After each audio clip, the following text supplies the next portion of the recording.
qué es lo que te motivó a publicar el libro de Una causal en crisis, la extinción del vínculo laboral por deficiencia sobrevenida del trabajador. Este libro tiene implicancias muy personales para mí.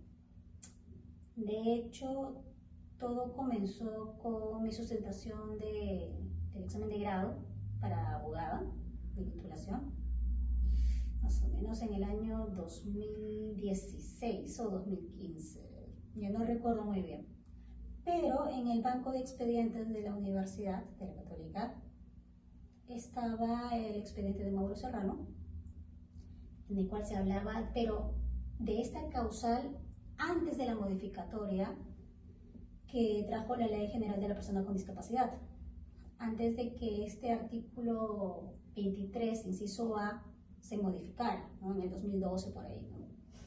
El caso es del 2015, en verdad. No, perdón, del 2005. Y básicamente se trataba de verificar si un despido había sido correctamente obrado o realmente tenía deficiencias que tenían que verificarse en documentos médicos, en documentos que supuestamente debían ser objetivos.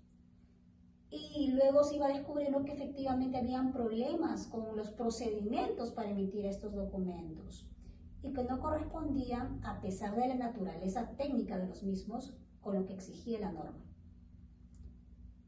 Bueno, este fue mi expediente de titulación, lo sustenté, afortunadamente me titulé y después de varios años volví a retomar el tema con ocasión del PC, de la segunda especialización en Derecho Laboral, también de la Católica, justo con el asesoramiento de Estela Ospina. Y es importante porque a nivel personal, mi madre, una trabajadora de años, médico anestesiólogo, pues sufrió un detrimento de la capacidad por una enfermedad común, ¿no? Lo que hizo que todas las funciones motrices fueran reduciéndose poco a poco y por lo tanto no tenía la capacidad para cumplir con las funciones a las cuales se le habían encomendado en base a un contrato, ¿no?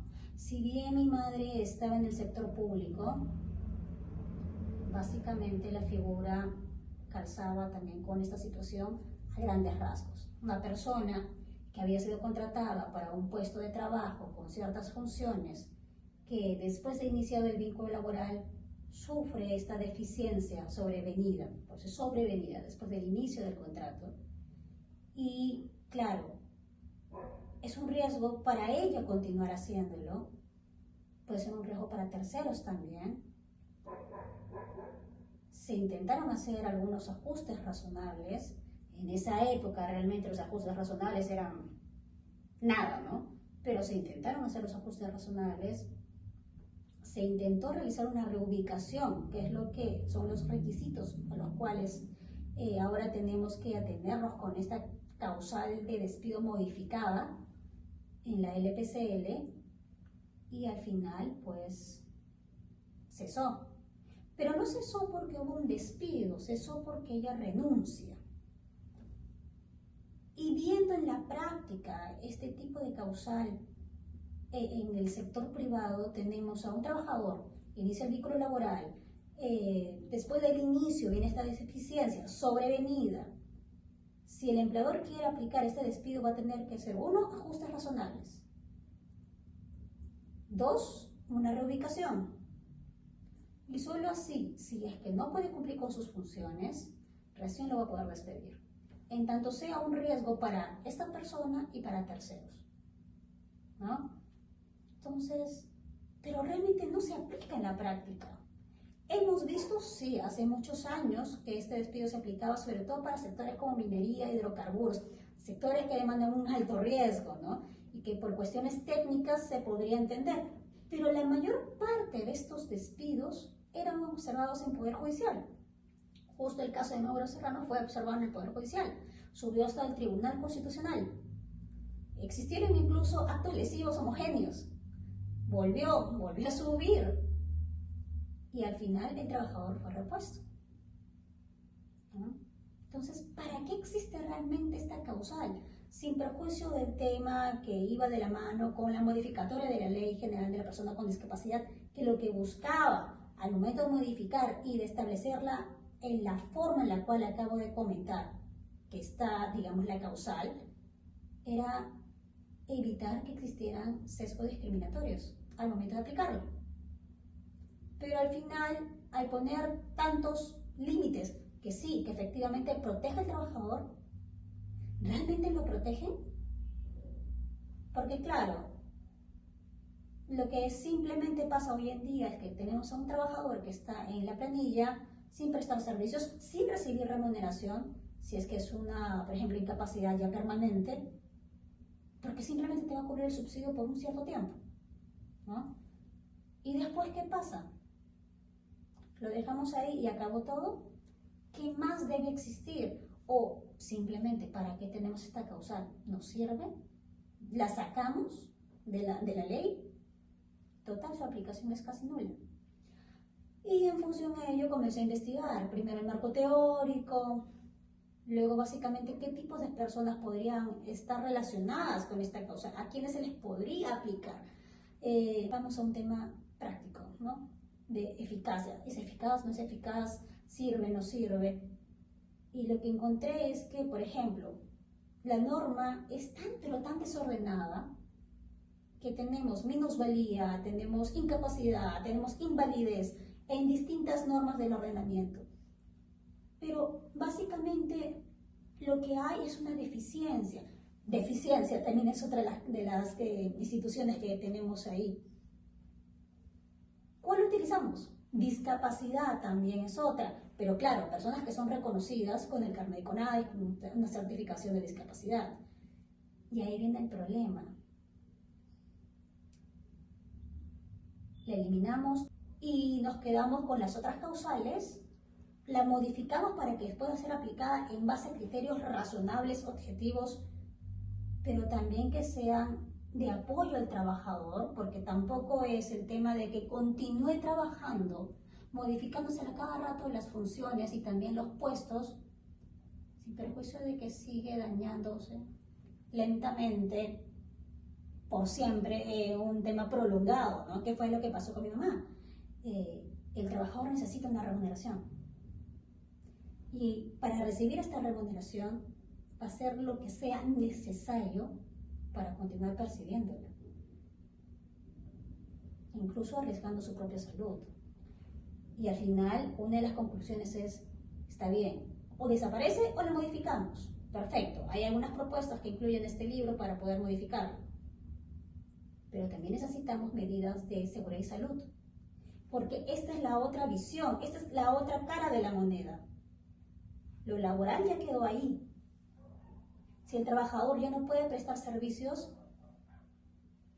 pero ¿cuál es la protección? ¿Cuál es el derecho realmente de dignidad, el principio de dignidad? ¿Dónde está? ¿En qué lo enmarcamos? Es por eso que justo nace este libro. Finalmente es la búsqueda de las respuestas ante un problema que se sigue manifestando en la sociedad y que todavía no existe una respuesta clara del ordenamiento jurídico, y seguimos ante esta situación de desprotección de la persona humana dentro de la esfera de un vínculo laboral, ¿no? Vi en el libro también que analizaste bastante data, y sobre esta, ¿cuál ha sido el aprendizaje que has obtenido? Sí ha habido, pero ha sido más una confirmación de algo que ya entendíamos que existía, ¿no?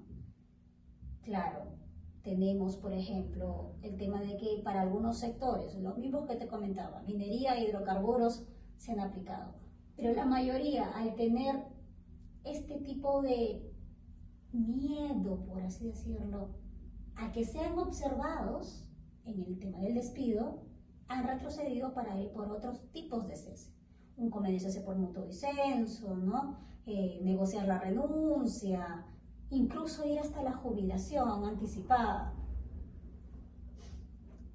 Pero, ¿qué Claro, bueno, la experiencia, por lo menos de la que yo he tenido, he aplicado solo una vez un despido por esta causal. Y este despido por esta causal al final se derivó en un convenio social por mutuo disenso.